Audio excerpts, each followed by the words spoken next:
है, और मैंने आपको बता दिया 100% ये परमेश्वर की ओर से। मैं अभी तक जो बता रहा था वो परमेश्वर का गुस्सा का पहलू बता रहा था कि देखो ये है परमेश्वर जो पाप को कभी बर्दाश्त नहीं कर सकता। कल आज युगाने एक सा, आपकी सोच उसकी सोच में जमीन आसमान का फर्क है। तो अपनी सोच से मत चलिए, वो आंखें लाइए जो आत्मिक आंखें, वो सोच लाइए, वो बुद्धि लाइए जो आत्मिक बुद्धि। ना इसको देखिए ये क्यों ये परमेश्वर की ओर से है, 4 कारणों की कि क्यों ये परमेश्वर की ओर से है। इन सब बातों को आत्मिक दृष्टि से देखना होगा।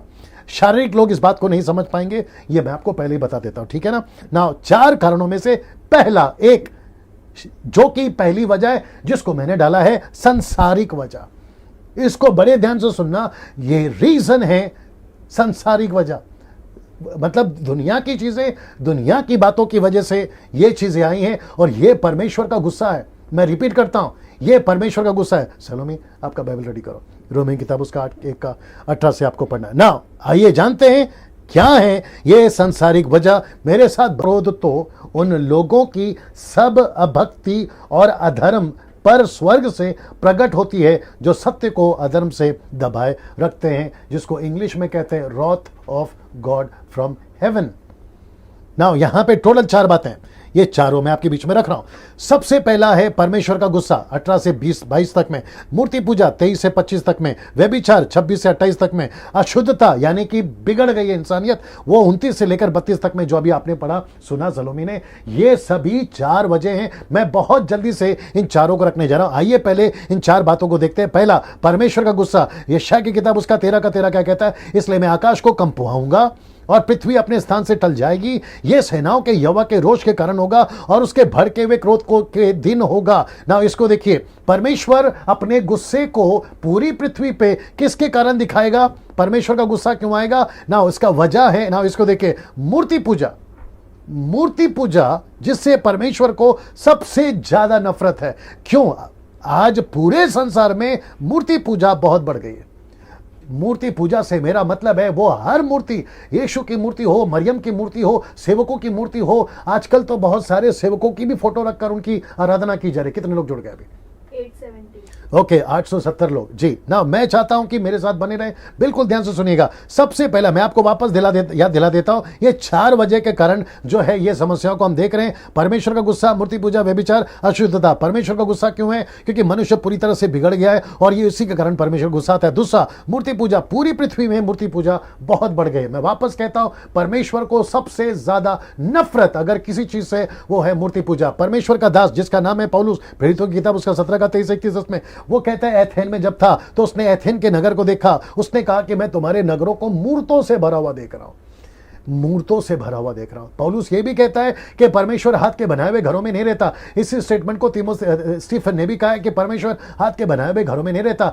सृष्टि अलग है, सृष्टिकर्ता अलग है। बड़े ध्यान से सुनना, सृष्टि अलग है, सृष्टिकर्ता अलग है, चीजें अलग है, चीजें बनाने वाला अलग है। आप परमेश्वर को चीजों में डालकर उसकी आराधना नहीं कर सकते। जिसने चीजें बनाई है उसकी आराधना करिए, उसकी आराधना करें ना। ये रहा तीसरा, व्यभिचार। व्यभिचार की तो सीमा लांघ चुके, मैं इसके ऊपर काफी देर बात करूंगा। व्यभिचार की तो सीमा लांघ चुकी है पूरा संसार। इसको बड़े ध्यान से देखिएगा। सोच नहीं सकते, कल्पना नहीं कर सकते, उस लेवल तक जा चुका है आज का व्यभिचार, उस लेवल तक जा चुका है। मैं रिपीट करता हूं, यह तीसरा कारण जो कि परमेश्वर का गुस्सा पृथ्वी पर आता है ना। इसको देखिए, मैं रिपीट करता हूं, सोच नहीं सकते, कल्पना नहीं कर सकते। आप उस लेवल तक जा चुके जो व्यभिचार करते। इंसान इंसान के साथ में, औरत औरत के साथ में, इंसान जानवर के साथ में। यह चित्र देख लीजिए आप, यह चित्र यहां पे दिख रहा है, शांत करो उसको। यह चित्र देख लीजिए आप, फिर यह चित्र देखिए, फिर यह चित्र देखिए। आप सोच नहीं सकते हैं, यह आपकी पूरी दुनिया में चल रहा है। इंसान इंसान के साथ, औरत औरत के साथ और जानवर इंसान के साथ। अब आप सोचिए, ऊपर बैठा परमेश्वर ये अपनी पृथ्वी पे ये सब बर्दाश्त करेगा? सोच के देखिए, बर्दाश्त करेगा? ये इंसान है और परमेश्वर का गुस्सा क्यों है? अभी आपने सुना परमेश्वर का गुस्सा। पढ़ना वापस से इब्रानियों की रोमियो 1:8-18 को। परमेश्वर का गुस्सा जी, परमेश्वर का क्रोध तो उन लोगों की सब अभक्ति और अधर्म पर स्वर्ग से प्रकट होता है जो सत्य को अधर्म से दबाए रखते हैं। और इंसानों ने इंसानों की तरह व्यवहार करना बंद कर दिया है और ऐसी हरकतों पर आ गए। भाई बहन के साथ व्यभिचार कर रहा है, देवर भाभी के साथ व्यभिचार कर रहा है, सास बहू के साथ, ससुर बहू के साथ व्यभिचार कर रहा है, दामाद सास के साथ व्यभिचार कर रहा है, सौतेली माँ के साथ व्यभिचार कर रहा है, पड़ोसी पड़ोसी के साथ व्यभिचार कर रहा है, बॉस अपनी सेक्रेटरी के साथ में, मैडम अपने ड्राइवर के साथ में, टीचर अपने स्टूडेंट के साथ में। और मी टू वाला केस आप क्यों भूल गए, जो कि आपके बॉलीवुड में चला था ये केस। इन सभी के ऊपर बातें चली है ना, इसको देखिए। ये सारी चीजें अगर पृथ्वी पे चलेगी, आपका अमेरिका, आपका यूरोप, आपका अफ्रीकन, आपका जापानीज और आपका एशिया कंट्री, इन सभी जगहों पर ये नहीं चलता, बताइए तो क्या परमेश्वर अपने इन चीजों को लेकर चुप बैठेगा? क्या परमेश्वर बर्दाश्त करेगा? क्या परमेश्वर कहेगा कि सब कुछ चल रहा है, चलने तो मैं आंख बंद कर बैठूंगा? किसने कहा कि न्याय के दिन परमेश्वर जो है लोगों को न्याय करेगा? किसने कहा कि परमेश्वर अभी बिल्कुल चुप बैठेगा? आपको एक बात बता दें, अगर आप कोई गाड़ी में बैठे या ट्रेन में, प्लेन में बैठे और वहां का ड्राइवर अगर पीकर प्लेन को चला रहा है या ट्रेन को चला रहा है, आप तुरंत एक्शन लेते हैं। ये दुनिया को परमेश्वर चला रहा है और उसका ड्राइवर परमेश्वर है। वो बिल्कुल बर्दाश्त नहीं करेगा कि परमेश्वर के दुनिया को कोई गलत आदमी चलाए, वो बिल्कुल बर्दाश्त नहीं करेगा। उसने ये चीजें लेकर आई हैं, जो कि मैं ये सारी चीजें आपके बीच में रख रहा हूं ना। इसको देखिए, इसको देखिए, इसको देखिए। आज पूरी दुनिया में कम से कम हर 1000 लड़कियों में गर्भपात होता है, अबॉर्शन जिसको कहते हैं। मैं रिपीट करता हूं कि पूरी दुनिया में हर 1000 लड़कियों में, अगर आप 1000 लड़कियों को निकालो तो वो 1000 लड़कियां गर्भपात करती हुई मिल जाएंगी। 28% 1000 लड़कियों में आपको जो है 28% अबॉर्शन मिलेंगे, 28%। इसके पीछे कारण कौन है मैं आपको बताता हूं। इसके पीछे कारण कौन है, यहां पे देखते रहिए। व्यभिचार, शादी के पहले बिना शादी किए यंग लड़के, यंग लड़कियां गलत तरीके से जब वो प्रेग्नेंट हो जाती हैं तो वो डॉक्टर के पास में, America, Los Angeles, Japanese country, African country, एवं अपना भारत, और भारत के सरकार ने अबॉर्शन पे बैन लगाया है, या फिर अबॉर्शन नहीं करना है, या फिर आपको जो है ये सारी चीजों के ऊपर भी उन्होंने कार्रवाई की है। गलत है ये चीजें, लेकिन उसके बावजूद भी है हर 1000 लड़की में आपको 28% जो है अबॉर्शन मिल जाएगा। अब आप सोच के देखिए, ऊपर बैठा परमेश्वर अपने पृथ्वी को नाश होने यूं ही देगा? आप शैतान की बात करते हैं ना कि ये शैतान कर रहा है, तो क्या परमेश्वर शैतान को पूरा दुनिया ऐसी छोड़ देगा कि तुम जाओ कुछ भी करो? नेवर, वो नहीं करने देगा साहब। ये परमेश्वर के लोगों के चलते पाप आया है। ये परमेश्वर के, याकूब की किताब उसका पहला अध्याय वचन 13-14 हम कैसे भूल गए? पाप करने के बाद पाप जो है गर्भवती होती है, उसको जो जन्म देती है, और वो है मृत्यु। तो मृत्यु आती है ना, तो यही तो मृत्यु है जिसकी हम बात कर रहे हैं, वायरस की बात कर रहे हैं हम ना। इसको देखिए, व्यभिचार को कहां कहां से प्रमोट किया जा रहा है पूरी दुनिया में। इसको देखिए, फिल्म से बॉलीवुड, हॉलीवुड, टॉलीवुड, कैसे कैसे पिक्चर बनते हैं आप सभी जानते हैं। किस किस तरह का A grade, B grade, C grade, आजकल के सीरियल्स, आजकल के जो भी छोटी छोटी डॉक्यूमेंट्री फिल्म्स, वो जो भी बनती है, ये सारी चीजें, आपका टीवी, आपका फोन सेक्स, जो कि फोन के ऊपर बातें कर जो गलत काम करते हैं, आपका टिकटॉक में कौन से शरीफ वीडियो बन रहे हैं, आपके यूट्यूब पे आपके पॉन जो वेबसाइट्स होते हैं वहां से, आपके प्रोस्टिट्यूट मार्केट्स, आपका स्पा पार्लर, वहां से भी कितनी सारी केसेस आपके दुनिया में पाई जाती हैं। आप सोच के देखिए, ये सभी जगह से प्रमोट किया जा रहा है ना। इसको देखिए, वेस्टर्न कार्निवल्स। अब क्योंकि यहां पे बहुत सारे फोटो डाल सकता था, आप लोग प्लीज जाइए, आपके इसके ऊपर, आपके गूगल पे जाइए और सिर्फ इतना सा टाइप करिए, आपको बिना कपड़े के ऐसे लोग आपको मिल जाएंगे। लड़का लड़का के साथ, लड़की लड़की के साथ में। मैं यहां लिख सकता था बहुत कुछ, मैं यहां पे फोटो डाल सकता था। अब आप बताइए, क्या वापस पढ़ना उस वचन को, पानी देना, 18 को जी, नीचे से पढ़ना जी, 18 का नीचे तक। परमेश्वर का क्रोध तो उन लोगों की सब अभक्ति और अधर्म पर स्वर्ग से प्रकट होता है जो सत्य को अधर्म से दबाए रखते हैं। जी जी, इसलिए कि परमेश्वर के विषय का ज्ञान उनके मनों में प्रकट है, क्योंकि परमेश्वर ने उन पर प्रकट किया है। एक मिनट, चाहे कोई भी कौम का हो, कोई भी जाति का हो, किसी भी धर्म का हो, किसी को भी मानता हो, हर इंसान के अंदर एक नेचर है, स्वभाव है। झूठ बोलना गलत है, गाली देना गलत है, झगड़ा करना गलत है, मर्डर करना गलत है, ये करना गलत है, वो करना गलत है। उसके बावजूद परमेश्वर का वचन कहता है कि उनके स्वभाव में डाला है। आपको बाइबल पढ़ना के बाद ही आपको सच्चाई पता चलेगा, ऐसा कुछ नहीं है। आपको बाइबल बिना पढ़े भी पता होता है कि गलत क्या है, सही क्या है। लेकिन उसके बावजूद भी लोगों ने अपने स्वभाव के विपरीत ऐसी हरकतें, ये किसने करने बोला बताइए। इसको कहते हैं गे, फिर दूसरा है लेस्बीन, और न जाने जानवरों के साथ, इंसानों के साथ तो परमेश्वर कैसे बर्दाश्त करेगा। अब कौन कौन लोग शामिल हैं इसमें, ये भी देखिए। अमीर से लेके गरीब तक, बच्चों से लेकर बूढ़ों तक, पढ़ा लिखा से लेकर अनपढ़ तक, शहर से लेकर गांव तक, देश से लेकर विदेश तक, ये सब इसमें शामिल है। ये सब इसमें शामिल है। ये सब इसमें शामिल है। ये सब इसमें शामिल है। ये सब इसमें शामिल है। मेरे पास में वक्त की कमी है साहब, ये मेरे पास में वक्त की कमी है ना। इसको देखिए, इसको देखिए, ये सारे लोग इसमें। अब ये रहा चौथा, अशुद्धता। मनुष्य कितना बिगड़ सकता है उसकी कोई लिमिट नहीं है। मैं आपको बताता हूं कैसे। बस बिगड़ता जा रहा है, बिगड़ता जा रहा है, हत्या कर रहा है, आतंकवाद बन रहा है, नक्सलाइट यानी नक्सलवादी बन रहा है, जादू टोना, किस लेवल का जादू टोना है। साउथ अफ्रीका के अंदर भयंकर जादू टोना चल रहा है, और आप सोच नहीं सकते कोरोना वायरस के चलते आज सब अपने अपने घर पर है, तो उसके ऊपर कमी आई है। मैं उसके ऊपर भी बात करूंगा। नाउ सैटेनिक चर्च, जिसको कहते हैं इल्यूमिनेटीज, सैटेनिक चर्च, फिर उसके बाद में नास्तिक, ऐसे लोग भी हैं दुनिया में। अब बताइए परमेश्वर को गुस्सा आएगा या नहीं आएगा? कितने लोग देख रहे हैं अभी? परमेश्वर को गुस्सा आएगा या नहीं आएगा? 920। मुझे प्लीज बताइए, परमेश्वर को गुस्सा आएगा ना साहब?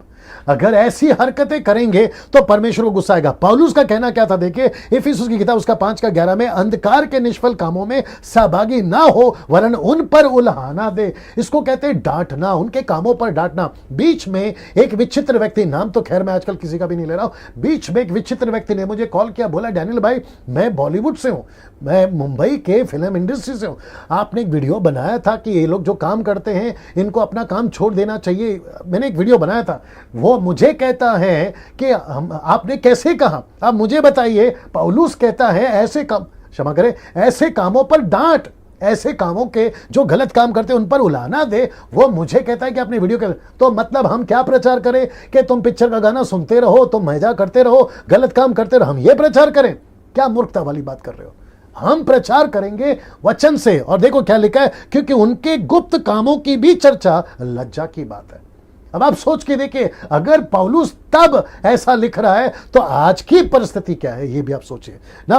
उन 4 कारणों में से दूसरा आत्मिक वजह, एक है संसारिक और दूसरा है आत्मिक वजह। आइए जानते हैं क्या है आत्मिक वजह। मैं वापस कहता हूं, पहला बता चुका हूं, संसारिक वजह क्या क्या देख लिया। अब ये रहा आत्मिक वजह, और जिसको मैंने दूसरा नाम लिया विपत्ति की एक और सबसे बड़ी वजह, आज की मसीहत और कलीसिया या कलीसियाओं द्वारा किए गए पाप। कलीसियाओं का पाप आज की जो परिस्थिति है पूरे दुनिया में, मैं वापस कह रहा हूं, आज की जो परिस्थिति, एक है संसारिक वजह, दूसरी है आत्मिक वजह। ना इसको देखिए, मसीहत 3 क्षेत्रों में बिगड़ी है साहब। मैं रिपीट कर रहा हूं, मसीहत 3 क्षेत्रों में बिगड़ी है। पहला क्षेत्र वो रखने जा रहा हूं, आइए तीनों क्षेत्रों को देखते हैं। एक, सबसे पहला लालच में, क्षमा करें पैसे के लालच में, दूसरा है व्यभिचार में, और तीसरा है गलत शिक्षा में। पैसे का लालच, फिर कभी बात करूंगा। गलत शिक्षा, इसके ऊपर मसीह मंथन बैठक, हम इसको मुहिम को शुरू कर चुके। जैसे ही लॉकडाउन भारत में खत्म होगा, हम इसके ऊपर जो है सीधा एक्शन लेंगे या फिर बैठक शुरू करेंगे। खैर इसके ऊपर तो हम ठीक करेंगे, लेकिन जो बीच वाला है व्यभिचार, मैं चर्च की बात कर रहा हूं, मसीहत की बात कर रहा हूं। आज मसीहत में 3 बातें बहुत जोरों से चल रही हैं, लेकिन इनमें सबसे ज्यादा जो आज चल रही है, और वह है व्यभिचार। यह है व्यभिचार। इन तीनों वचनों को पढ़ें, या सलोमी आपको पढ़ना है, इन तीनों वचनों को पढ़ें और तीनों वचनों का कनेक्शन देखिए। पहला थिस्सलुनीके की किताब उसका 4:3 जी। क्योंकि परमेश्वर की इच्छा यह है कि तुम पवित्र बनो, अर्थात व्यभिचार से बचे रहो। रिपीट। क्योंकि परमेश्वर की इच्छा यह है कि तुम पवित्र बनो, अर्थात व्यभिचार से बचे रहो। ओके, नाउ इसको देखिए जी, सबसे मेल मिलाप रखने और उस पवित्रता की खोजी हो जिसके बिना कोई प्रभु को कदापि न देखेगा। ओके, अभी इसको पढ़िए जी। विवाह सब में आदर की बात समझी जाए और बिछौना निष्कलंक रहे, क्योंकि परमेश्वर व्यभिचारियों और परस्त्रीगमियों यानी कि सेक्सुअल इमोरलिटीज जी न्याय करेगा। ना मैं वापस आता हूं, इन 3 वचनों का कनेक्शन है ये। जितने पास्टर्स आप अभी सुन रहे, जितने वर्शिपर्स आप अभी सुन रहे, जितने म्यूजिशियंस आप अभी सुन रहे, जितने एवेंजलिस्ट आप अभी सुन रहे, आप जहां से भी हैं, आप कोई भी हैं, मैं खुद को भी अपने आप को कह रहा हूं, क्योंकि वचन दोधारी तलवार है। इन 3 वचनों का कनेक्शन देखिए और बड़े ध्यान से सुनिएगा। वचन कहता है पहला थिस्सलुनीके 4:3 में, क्योंकि परमेश्वर की इच्छा यह है कि तुम पवित्र बनो, अर्थात क्या, वे विचार से बचे रहो। आज की कलीसिया इस कोरोना वायरस के परिस्थिति को देखते हुए, ये सारी चीजों को ध्यान में रखते हुए मैं आपके बीच में ये बात को रख रहा हूं। आपका व्यक्तिगत जीवन में ये चीज कहां है आज, या कैसे है, आप इसके साथ में कैसे डील कर रहे हैं। दूसरा, सबसे मेल मिलाप रखने उस पवित्रता की खोजी हो जिसके बिना कोई प्रभु को कदापि ना देखेगा। आप पास्टर हैं, आप बिशप हैं, आप रेवरेंड हैं, पास्टर डैनियल राज भी हो, या फिर कोई भी हो, वर्शिपर हो, मैं आप सभी को कहना चाहता हूं कि उस एक चीज के चलते आप अनंत काल के लिए नरक में चले जाओगे। किसके चलते? इसके चलते। अब आप सोच के देखिए ना, इसको देखिए। विवाह सब में आदर की बात समझी जाए, बिछौना निष्कलंक रखो, क्योंकि परमेश्वर व्यभिचारियों और परास्त्रीगमियों, सेक्सुअल इमोरलिटी, मतलब इन सभी चीजों से परमेश्वर क्या करेगा? न्याय करेगा। अभी न्याय करेगा। और अभी एक डर, बड़े ध्यान से सुनना दोस्तों, एक डर इन सभी चीजों के प्रति, इन 3 वचनों के प्रति आपके अंदर आना चाहिए, अभी आना चाहिए।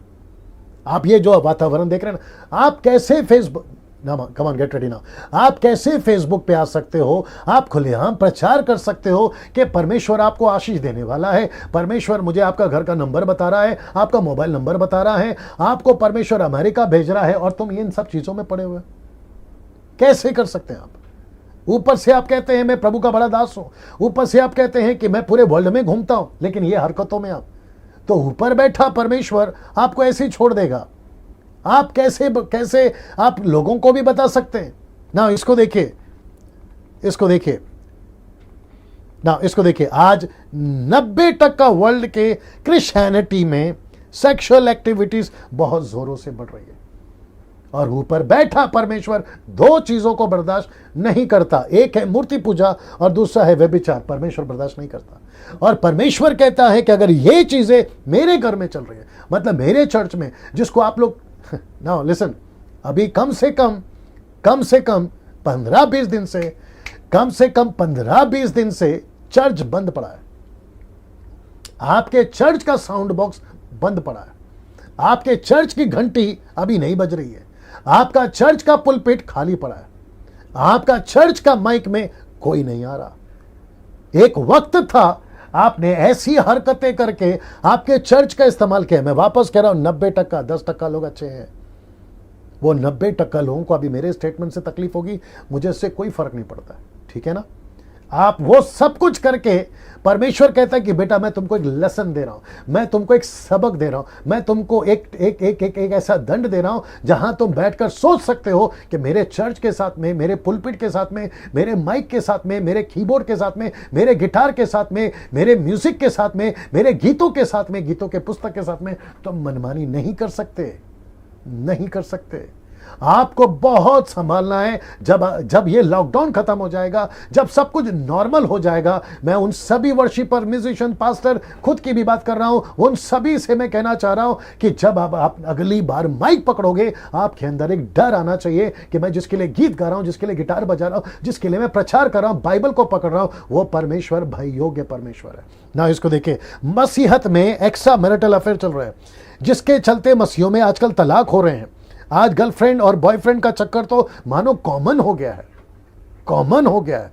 कितने तो सेवक भी, देसी हो या विदेशी, वे भी इसमें फंसे हुए मिले, पाए गए, इसमें पाए गए ना। इसको देखिए, पहला कुरिन्थियों 5:1 में क्या लिखता है? यहां तक सुनने में आता है कि तुम में व्यभिचार होते हैं, यह पौलुस का कथन है, तुम में व्यभिचार होते, वरन ऐसा व्यभिचार जो अन्य जातियों में भी नहीं होता, कि एक मनुष्य अपने पिता की पत्नी को रखता है। मतलब स्टेप मदर भी हो सकती है, मुझे नहीं मालूम, सौतेली मां हो सकती है, अपनी पत्नी की, अपने पिता की पत्नी को रखता है ना। इसको देखिए, आज 90% मसीहत में वो सब चल रहा है जो एक अविश्वासी दुनिया में चल रहा है, जो संसारिक लोग करते हैं ना, वो सब कुछ चल रहा है। इब्रानी किताब उसका 10:26, क्योंकि सच्चाई की पहचान प्राप्त करने के बाद यदि हम जानबूझकर पाप करते रहे तो पापों के लिए फिर कोई बलिदान बाकी नहीं है। बीच में मुझे किसी ने कॉल किया था, बोला पास यहाँ पे क्या चल रहा है, कितने लोग हैं? 9:34। ओके, बीच में मुझे किसी ने कॉल करके बोला था कि पास्टर डैनियल, मैं रात को लैपटॉप ओपन करता हूँ, फेसबुक ओपन करता हूँ, या फिर जो भी है ना यूट्यूब ओपन करता हूँ, फ़ोन पे जब ओपन करता हूँ तो मुझसे गलत हो जाता है, मैं गलत काम कर बैठता हूँ, मैं क्या करूँ। अब मैं उसको कहना चाहूँगा और उनके जैसों को कहना चाहूँगा, अभी कोरोना वायरस आया है, पूरी दुनिया में फैला है, बेटा आप करके बता तू, अब करके बताओ। तुम नहीं कर पाओगे क्योंकि यहां पर तुमको डर आ गया। वही तो मैं समझा रहा हूं, जब सीधी उंगली से परमेश्वर तुमको समझा रहा था, नहीं समझ में, अब उंगली टेढ़ी हुई है तो तुमको समझ में आ रहा होगा। अब मुझे ऐसा क्यों लग रहा है, खैर मैं तो घर पर बैठा हूं, नहीं जान रहा हूं, जितने कॉल्स आते हैं, मैसेज आते हैं, उससे मैं अंदाजा लगा रहा हूं। अगर मैं एक एक के पास में पहुंचूं माइक लेकर, तो उनके मुंह से एक ही निकलेगा कि पास्टर डैनियल अब डर लग रहा है, डर लग रहा है, डर लग रहा है, क्योंकि चारों तरफ कियोस है, हाहाकार मचा हुआ है और इसमें डर लग रहा है ना। इसको देखिए, अब बताइए क्या परमेश्वर को इन सब बातों को देखकर गुस्सा नहीं आएगा? आएगा ना। ये रहा तीसरा कारण, सत्ताओं के चलते परमेश्वर का ये जो गुस्सा है, हम देख रहे हैं मसीहों पे सत्ताओं के चलते। मैं समाप्ति पर भी आ गया हूं, मेरे साथ में बने। सत्ताओं के चलते आइए जानते हैं कैसे। आज सबसे ज्यादा सत्ताव, एक है चाइना और दूसरा है नॉर्थ कोरिया। आप सोच भी नहीं सकते हैं वहां पर कितना सत्ता हो रहा है। जिंदा जलाया जा रहा है, पत्थर से मारा जा रहा है, जेल में डाला जा रहा है, बिना खाना पीना दिए मार डाला जा रहा है, घर से समाज से निकाल दिया जा रहा है, नौकरी से निकाल दिया जा रहा है, मसीहों से नफरत किया जा रहा है। ये सारी चीजें यीशु ने पहले से बोले, लेकिन उसके बावजूद भी परमेश्वर कहता है कि जब कभी भी, परमेश्वर कहता है कि जब कभी भी, जब कलीसिया पर, मसीहों पर, सेवकों पर, चर्चों पर, बाइबल पर, बाइबल को जलाना, सेवकों को जलाना, चर्चेस को जलाना, ये परमेश्वर बीच में हुआ था, आप लोग ने भी देखा होगा। परमेश्वर ऊपर बैठा बर्दाश्त नहीं करेगा। इसको देखें। इसके अलावा और सच्ची कलीसियाएं जो दो तरह के लोगों के सताव से भी गुजर रही है। मैं आपको बताता हूं दो तरह कौन है। एक जो मसीह नहीं है उनके द्वारा, और दूसरा जो अलग अलग क्रिश्चियन डिनोमिनेशन से उनके द्वारा। बाहर से तो सताव है ही है, लेकिन अंदर से भी सताव है। ऐसे कुछ डिनोमिनेशन से जो सच्चे कलीसियाओं को सता रहे हैं। पहला थिस्सलुनीके 2:16, और वे अन्य जातियों से उनके उद्धार के लिए बात करने से हमें रोकते हैं। यहूदियों ने रोका था, यीशु को रोका था, पतरस को रोका था, पौलुस को रोका था ना। इसको देखिए, सदा अपने नपुआ भरते रहे, मतलब अविश्वासियों को सुसमाचार नहीं सुनाने देते, इसलिए वो अपने पापों को नपुआ भरते रहते हैं। पर उन पर भयानक प्रकोप आ पहुंचेगा। किन के ऊपर? जो यीशु के सुसमाचार को सुनाते हैं। मैं उन सभी क्रिश्चियन डिनोमिनेशन से आज बात करने जा रहा हूं। सुनिए, आप कौन से डिनोमिनेशन के हैं, आपको विथ रिस्पेक्ट कह रहा हूं। जो करना है करो। आपका चर्च का सेक्रेटरी कौन बनेगा, आपका चर्च का ट्रेजरर कौन बनेगा, आपके चर्च का पास्टर कौन बनेगा, मेनलैंड चर्च की बात कर रहा हूं। और आप जो भी डिनोमिनेशन से आते हैं, आप सब करो, लेकिन एक चीज नहीं करना, संसार को और पापियों को यीशु के सुसमाचार जो सुनाते हैं, जिसको मैंने कहा सच्ची कलीसिया, कांग्या, जिसको मैंने कहा सच्ची कलीसिया, उनके बीच में अपनी टांग नहीं डालना। उनके बीच में अपनी टांग नहीं डालना। उनको जो प्रचार करते हैं ना, लोगों को सुसमाचार सुनाते हैं ना, उनको सुनाने देना। आप क्यों कि ऐसा करते हो? ऊपर बैठा परमेश्वर बर्दाश्त नहीं करेगा ना। इसको देखें, परमेश्वर सुसमाचार के प्रति कितना गंभीर रहता है, इसको देख लो एक बार, तब आपको भी समझ में आएगा। परमेश्वर तुरंत एक्शन में आ जाता था जब भी, मैं रिपीट करता हूं, परमेश्वर तुरंत एक्शन में आ जाता था जब भी सच्चे मसीहों को पृथ्वी पर सताया गया था। वो चाहे पतरस हो, वो चाहे स्टीफन हो, वो चाहे फिलिप हो या फिलिपुस हो, पौलुस और सिलास जेल में हो, या फिर पहली सदी की कलीसियाएं हो, वो चाहे भूकंप लाना हो, पृथ्वी को फैलाना हो, स्वर्गदूतों का भेजना हो, या खुद यीशु का, पौलुस का उद्धार कराने की बातें हो, यीशु खुद नीचे आ जाता था जब जब कलीसियाओं को सताया गया है। परमेश्वर तुरंत एक्शन में आता था। अगर वो तब आता था तो वो अब भी आता था। तो परमेश्वर कैसे बर्दाश्त करेगा? जो चाइना में सताव चल रहा है, परमेश्वर चुप नहीं बैठेगा। और आप सभी को पता है कि ये वायरस का जड़ कौन है और ये कहां से शुरू हुआ, और आप जानते हैं ये कहां कहां फैल रहा है। परमेश्वर ऊपर बैठा चुप नहीं बैठेगा, इसके चलते वो तुरंत एक्शन में आता है। उसने भूकंप ला दिया साहब, उसने जमीन को हिला दिया। पतरस को जब प्रचार करने के लिए रोका गया था, तो पतरस जब प्रार्थना कर रहा था तो जमीन हिल गई। पौलुस और सिलास जब जेल में थे तो भूकंप आ गया। उसने पृथ्वी पे स्वर्गदूत भेजे, यहां तक कि खुद पौलुस जब कलीसिया को सता रहा था तो यीशु खुद नीचे आ गया और उसने पौलुस से इनकाउंटर किया और बोला मेरी कलीसिया को मत सता। ये है आपका यीशु। स्टीफन के टाइम पे स्वर्ग में खड़ा हो गया उसकी आत्मा को स्वीकार करने के लिए। अब बात करते हैं अंतिम चौथा कारण, फिर मैं उसके बाद समाप्त करूंगा, मेरे साथ बने रहे। नाउ अंतिम चौथा, कोरोना वायरस के आने से क्या क्या फायदे हुए हैं, यह है उसका चौथा कारण, मैं आपके बीच में रखने जा रहा हूं। आइए जानते हैं कारण क्या है। इसको भी आत्मिक दृष्टि से देखना होगा दोस्तों। अगर आपको आत्मिक दृष्टि से अगर दुनिया को देखना है तो ही आप ये बात को समझोगे। सबसे पहले दो चीजें बंद हुई हैं या बंद होती हुई दिख रही है, एक है मूर्ति पूजा और दूसरा है व्यभिचार। इस कोरोना वायरस के फायदे मैं आपको बताता हूं क्यों। क्योंकि जब से मैं न्यूज देख रहा हूं, मैं आपको बताऊं मैं क्या देख रहा हूं। कहते हैं कि आदमी से दूर रहो, इंसानों से दूर रहो, डिस्टेंस रखो, एक दूसरे से मत मिलो, है ना। अब आप सोच के देखिए ये क्या है। एक वक्त था, मैं जिस शहर में रहता हूं Mumbai, marine drive, band stand, फिर उसके बाद में वर्ली सी फेस, उसके चारों तरफ जो क्या कहते हैं ना, जो बैठने की जगह होती है, आपको गर्लफ्रेंड बॉयफ्रेंड मिलते साथ में बैठे हुए गलत काम करते हुए मिल जाएंगे, ये बंद हो गया। सड़कें सुनी पड़ गई, चर्च सुना पड़ गया, हर चीज सुना पड़ गया। दो चीजें बंद हो गई है, मूर्ति पूजा और व्यभिचार। अब आप सोच के देखिए, ऊपर बैठा परमेश्वर हर इंसान को क्या सिखाना चाह रहा है ना, इसको देखिए। इसके अलावा और भी फायदे हैं। रोड पे कम से कम न्यूज वाले अभी तक ये न्यूज नहीं दे रहे ना, तो न्यूज़पेपर में खबर छपी है कि रोड पे एक्सीडेंट हो गए, क्योंकि रोड पे कोई है ही नहीं अभी। मैं ये नहीं कह रहा कि पूरा रोड पे कभी कोई निकले ही नहीं, लेकिन कम से कम ये तो एक रुक गया। वो देखिए, जितने एक्सीडेंट से नहीं मरते ना, जितने वायरस से नहीं मर रहे ना, उतने तो लोग एक्सीडेंट से मरते हैं सब। प्लेन क्रैश है, ट्रेन क्रैश है, रोड एक्सीडेंट है, उसका फायदा देखिए। रेप नहीं हो रहे, किडनैपिंग नहीं हो रही है, मर्डर नहीं हो रहे, भ्रष्टाचार पे रोक लग गया है, दारू की दुकानें बंद हो गई हैं, पोल्यूशन ऑलमोस्ट खत्म हो गया। पोल्यूशन क्योंकि गाड़ियां नहीं चल रही, पोल्यूशन खत्म हो गया। इसको बैलेंस कैसे करेंगे?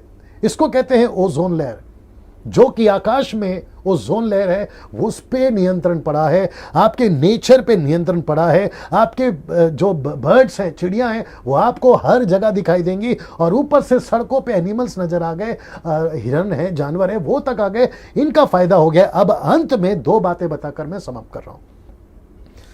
मैं दो बातें, मुझे लगता है कि 1.5 घंटा तक मैं बात करके, अभी 15 मिनट मेरे पास में, मैं उसको बताकर समाप्त करूंगा ना। सबसे पहला मैंने 4 कारण बताए, उसकी वजह से मैंने कहा कि ये परमेश्वर की ओर से। पहला कौन सा है? सांसारिक वजह। दूसरा कौन सा है? आत्मिक वजह। तीसरा कौन सा है? सताव के चलते। चौथा कौन सा है? ये सारे फायदे जो मैंने आपको अभी बताए, इसको अगर बैलेंस करना है, लंदन का प्रिंस नहीं कर पाएगा, अमेरिका का ट्रंप नहीं कर पाएगा, हमारे देश के नेता नहीं कर पाएंगे, कोई टाटा बिरला नहीं कर पाएगा। परमेश्वर जो सारी सृष्टि का, अब ये नास्तिक वाले बोलेंगे ना कि कहाँ है परमेश्वर, अब बता दो कहाँ है परमेश्वर? ऊपर बैठा परमेश्वर हर चीज को कंट्रोल कर रहा है। मैं वापस बता दूं, ऊपर बैठा परमेश्वर हर चीज को कंट्रोल कर रहा है। ये बात को आपको समझना होगा। अब अंत में 2 बातें बता रहा हूं, इसको देखेगा। इसको कहते हैं दाऊद राजा का लॉकडाउन। आपने कभी सुना या नहीं सुना मुझे नहीं पता, पहले इसको देख लीजिए। इसको कहते हैं राजा दाऊद का लॉकडाउन। मैं आपको बताता हूं कैसा। और राजा दाऊद का जो लॉकडाउन चला था ना, वो 3 दिन चला था। दूसरा शमूएल 14:1, पहला इतिहास 21:1, ये दोनों भी जगह पे एक ही वाक्य है। मैं आपको बताता कैसे। जी, दोनों जगह पे एक ही वाक्य है, मैं आपको बताता हूं कैसे। पहला इतिहास 21 का 12 पढ़ लेते हैं। परमेश्वर ने कहा था, एक काम करो जल्दी से निकालो पहला शमूएल, मैंने उसको नहीं डाला है। पहला शमूएल 24 का 1 निकालना, पहला इतिहास 21 का 1 निकालना, पहला इतिहास 21 का 1। अब यहाँ पे कितने लोग जुड़े हुए हैं? 955। ओके जी, पहला इतिहास 21 का 1। बस मैं समाप्ति पर हूं दोस्तों, मेरे साथ बने रहिए और इसको शेयर करते जाइए, शेयर करते जाइए जी। और शैतान ने इजराइल के विरुद्ध उठकर, 1 मिनट, किसने? शैतान ने। और 24 में लिखा है उसने, तो दोनों जगह पे एक ही घटना है। तो उठकर उसने उकसाया कि क्या करे इजराइलियों की, दाऊद को उकसाया कि इजराइलों की गिनती ले। That's it. तो वो गिनती लेना शैतान ने कहा, वहां उससे गलती हो गई और उसके चलते परमेश्वर ने एक नबी को भेजा और कहा कि जाके दाऊद से बात कर, या वो जो पनिशमेंट, लॉकडाउन पनिशमेंट देना था, वो कहता है या तो 3 वर्ष का अकाल तुझे दूंगा, दूसरा 3 महीने तक तेरे विरोध में दुश्मन, तेरे शत्रु तेरे सामने आएंगे, तेरे ऊपर तलवार चलवाएंगे। तीसरा, 3 दिन तक का महामारी फैलेगा। ये देख रहे हैं आप, 3 दिन का महामारी। या तो 7 साल का काल, वर्षा नहीं पड़ेगी, या तो 3 महीने तक शत्रु तेरे पीछे पड़े रहेंगे, या तो 3 दिन तक मरी यानी कि महामारी फैली रहेगी। और आपको पता है इजराइल देश में चारों ओर विनाश करते। अब सोच कि मैं अपने भेजने वाले को क्या कहूं, मतलब जो नबी आया था उसने बोला था कि परमेश्वर ने ये 3 ऑप्शन दिए। और आपको पता है दाऊद ने क्या चुना? दाऊद ने 3 दिन का 3 दिन का लॉकडाउन चुना। उसने कहा मैं 3 दिन अपने घर में रहूंगा, मैं 3 दिन पश्चाताप करूंगा, मैं 3 दिन प्रार्थना करूंगा, मैं 3 दिन परमेश्वर से अपनी गलतियों की माफी मांगूंगा क्योंकि उससे गलती हो गई थी। अब ये देखते कैसे ना, उसी का 1 शमूएल का 24:13 में भी यही लिखा है, या तो 7 साल के जो है दुश्मन, या 7 महीने का अकाल, या 3 दिन का तुझे जो है मैं मरी दूंगा, यानी कि वायरस। ठीक है ना, तो उसने वायरस को चुना, परमेश्वर के दिन को चुना। ठीक है ना, परमेश्वर के साथ में रहने को चुना। अभी पहला इतिहास उसका 21:14, तब यहोवा ने इजराइलियों में मरी फैलाई, वायरस फैलाया, और इजराइल में 70,000 पुरुष मर गए। मैंने शुरुआत में कहा था कि 5 लाख लोग पूरी दुनिया में इससे ग्रस्त हैं, इस वायरस से, कोरोना वायरस से 1 लाख लोग मर गए।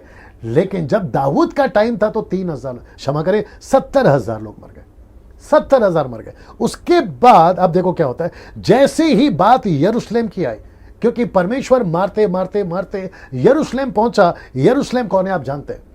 जिसको आज हम कहते हैं कलीसिया, जिसको आज हम कहते हैं परमेश्वर की नगरी। जैसे ही परमेश्वर यरूशलेम के पास में वो स्वर्गदूत पहुंचा, यानी आज की तारीख में आप और हम यानी कि कलीसिया, दूसरा इतिहास उसका 21:15 कहता है, देखिए, फिर परमेश्वर ने एक दूत यरूशलेम को भी उसे नाश करने को भेजा, और वह नाश करने पर ही था कि यहोवा दुख देने से खेदित हुआ। मतलब परमेश्वर को दुख हुआ, अरे मैं क्या कर रहा हूं, और परमेश्वर ने कहा कि अब नाश करने वाले दूत से कहा बस कर। लिखता है बस कर, अब अपना हाथ खींच ले। जैसे दाऊद 3 दिन के लिए लॉकडाउन हो गया, जैसे दाऊद 3 दिन के लिए लॉकडाउन हो गया, परमेश्वर ने कहा बस कर। मैं हिंदुस्तान के मुंबई, महाराष्ट्र, पुणे, नागपुर, केपी, एपी, कोल्हापुर, शोलापुर, पंजाब, गुजरात, राजस्थान, आंध्र प्रदेश, तमिलनाडु, कर्नाटका, 29 राज्य और भारत के बाहर जितने लोग मुझे सुन रहे हैं, उन सभी को कहना चाहता हूं कि मोदी साहब ने 21 दिन का लॉकडाउन दिया था। उस 21 दिन के लॉकडाउन में आपने क्या किया? अब ये जो लॉकडाउन पीरियड है, ये बढ़ रहा है, ये बढ़ रहा है। 1 हफ्ते के बाद 2 हफ्ता हो सकता है, जून तक जा सकता है, या मई का मुझे नहीं पता, महीना जा सकता है। लेकिन परमेश्वर अगर दाऊद को 3 दिन का लॉकडाउन दिया, उसने पश्चाताप करा, उसने प्रभु के पास बैठा, उसने कहा इंसानों के हाथ में पढ़ने से अच्छा परमेश्वर के हाथों में पढ़ना बेहतर है, क्योंकि परमेश्वर दयालु है, वो दया करेगा। मैं उन सभी को कहना चाहता हूं, हो सकता है कि मेरा कोई हिंदू भाई सुन रहा है, अभी कोई मेरा मुस्लिम भाई सुन रहा है, मैं उनको भी कहना चाहता हूं कि सर, आप सच्चे परमेश्वर के पास आ जाओ, सच्चे ईश्वर के पास आ जाओ, जिसका नाम यीशु है। उससे माफी मांगिए, उसके पास में आकर अपने आप को, अपने पापों को माफी मांग के अपने आप को दे दीजिए। वो परमेश्वर आपके लॉकडाउन को आपके शहर से खत्म कर देगा। आइए एक एग्जांपल देता हूं, फिर मैं उसके बाद में समाप्त कर रहा हूं। और ये रहा वो एग्जांपल, ये रहा आखिरी। आज पूरी दुनिया का लॉकडाउन खत्म हो सकता है अगर हम ये करें तो। आइए देखते क्या, दूसरा इतिहास 7:13-14, यदि मैं आकाश को ऐसा बंद करूं कि वर्षा ना हो, वह टिड्डियां के देश उजाड़ने के लिए आज्ञा दूं, वह अपनी प्रजा में मरी फैलाऊं, मतलब मैं वहां पे वायरस भेजूं, तब यदि मेरी प्रजा, मेरी मुंबई, मेरा महाराष्ट्र, जो मेरी कहलाती है, दीन होकर प्रार्थना करे, मेरे दर्शन के खोजी होकर अपनी बुरी चाल से फिरे, तो मैं स्वर्ग में से सुनकर उनका पाप क्षमा करूंगा, उनके देश को जय का तय कर दूंगा, और उनके शहर से मैं कोरोना वायरस को हटा दूंगा। मैं उनके देश में से कोरोना वायरस को हटा दूंगा, लॉकडाउन हटा दूंगा। आपका देश फिर से ठीक हो जाएगा, अमेरिका फिर से ठीक हो जाएगा, जापानीज कंट्री फिर से ठीक हो जाएगा, इटली फिर से ठीक हो जाएगा, आपका स्पेन फिर से ठीक हो जाएगा। सड़कों पे फिर लोग चलेंगे, पार्क में फिर से बच्चे खेलेंगे, आप पे शॉपिंग मॉल पे फिर से कपड़े की दुकान लगेगी, चर्चेस में फिर से भीड़ आएगी। लेकिन वो तभी होगा जब हर इंसान अपने पापों से तौबा करेगा, अपने गुनाहों से तौबा करेगा, वो सड़कों पे जो गलत चल रहा है उससे तौबा करेगा, वो चर्चों में वो मसीहत में जो गलतियां चल रही है अगर उससे तौबा करेगा तो परमेश्वर आपके लॉकडाउन को खत्म करेगा, कोरोना वायरस यूं निकल जाएगा। रिपेंट करिए, पश्चाताप करिए। अगर जो अभी देख रहा है, मुझे नहीं पता कि आप कौन है कैसे हैं, लेकिन अगर आप अभी पश्चाताप करेंगे, इस वीडियो को इतना शेयर करिए, मैं इसको YouTube पे भी डालूंगा, वहां से शेयर करिए। इस संदेश को शैतान लाख कोशिश करेगा कि यह ना फैले, आपको फॉरवर्ड करने से रोकेगा, आपको शेयर करने से रोकेगा, मुझे मालूम है। और याद रखो, डैनियल राज सोशल मीडिया से पैसे नहीं कमाता और इसको कहने के पीछे मेरा कोई स्वार्थ नहीं है। मेरा मकसद है कि सच्चा सुसमाचार, सच्चा वचन, सच्चा प्रभु का वचन लोगों तक पहुंचे। दोस्तों, आप मेरे साथ अभी तक बने थे, परमेश्वर आपको बहुत आशीष दे। अगले वीडियो के साथ, अगले सब्जेक्ट के साथ फिर आपसे मुलाकात होगी। तब तक के लिए जय मसीह।